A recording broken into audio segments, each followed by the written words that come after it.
गौतम बुद्ध का जीवन हर किसी के लिए प्रेरणादायी है। गौतम बुद्ध बौद्ध धर्म के प्रवर्तक थे। इनका जन्म 483 ईसा पूर्व तथा महापरिनिर्वाण 563 ईसा पूर्व में हुआ था। बचपन में उनको राजकुमार सिद्धार्थ के नाम से जाना जाता था। बौद्ध ग्रंथों के अनुसार गौतम बुद्ध के जन्म से 12 वर्ष पूर्व ही एक ऋषि ने भविष्यवाणी की थी कि यह बच्चा या तो एक सार्वभौमिक सम्राट या महान ऋषि बनेगा। 35 वर्ष की आयु में उन्हें ज्ञान की प्राप्ति हुई थी। वह संसार का मोह त्याग कर तपस्वी बन गए थे और परम ज्ञान की खोज में चले गए थे। आइए आज हम आपको सिद्धार्थ के महात्मा बुद्ध बनने तक के सफर के बारे में बताते हैं। बुद्ध का गोत्र गौतम था। बुद्ध का वास्तविक नाम सिद्धार्थ गौतम था।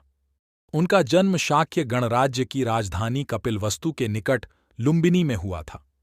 बुद्ध के जन्म के 7 दिन के भीतर ही उनकी माता का देहांत हो गया था। उनका पालन पोषण उनकी मौसी गौतमी ने किया था। शिशु का नाम सिद्धार्थ रखा गया था। शाक्य वंश के राजा शुद्धोधन सिद्धार्थ के पिता थे। सिद्धार्थ के जन्म से पूर्व हुई भविष्यवाणी से परेशान होकर उनके पिता ने उन्हें तपस्वी बनने से रोकने के लिए राजमहल की परिधि में रखा।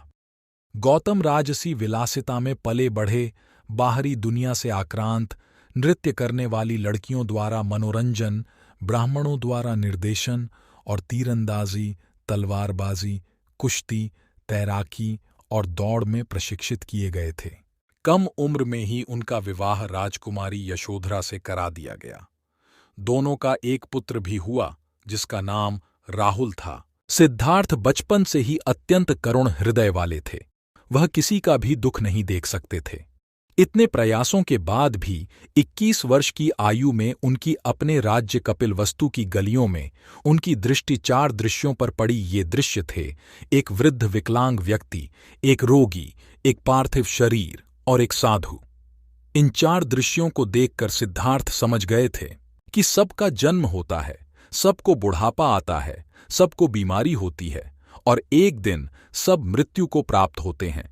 इससे व्यथित होकर उन्होंने अपना धनवान जीवन, अपनी पत्नी, पुत्र एवं राजपाट का त्याग करते हुए साधु का जीवन अपना लिया और जन्म, बुढ़ापा, दर्द, बीमारी और मृत्यु से जुड़े सवालों की खोज में निकल गए। सिद्धार्थ ने अपने प्रश्नों के उत्तर ढूंढने शुरू किए।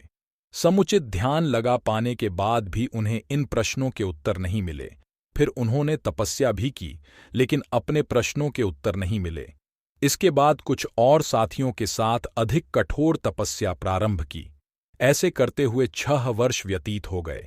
भूख से व्याकुल, मृत्यु के निकट पहुंचकर बिना प्रश्नों के उत्तर पाए वह कुछ और करने के बारे में विचार करने लगे थे।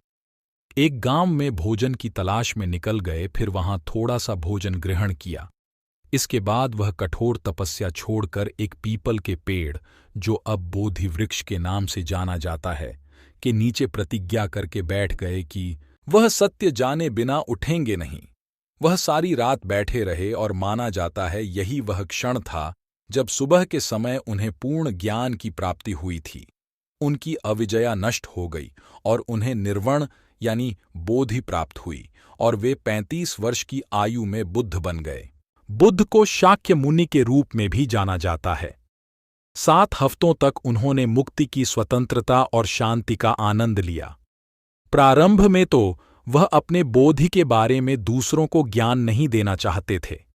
बुद्ध का मानना था कि अधिकांश लोगों को समझाना बहुत मुश्किल होगा। मान्यता है कि बुद्ध को स्वयं ब्रह्मा जी ने अपने ज्ञान को लोगों तक पहुंचाने का आग्रह किया था। फिर वह इस पर सहमत हो गए। इस तरह उन्होंने अपना पहला धर्मोपदेश उत्तर प्रदेश के वाराणसी के पास सारनाथ में अपने पहले मित्रों को दिया था।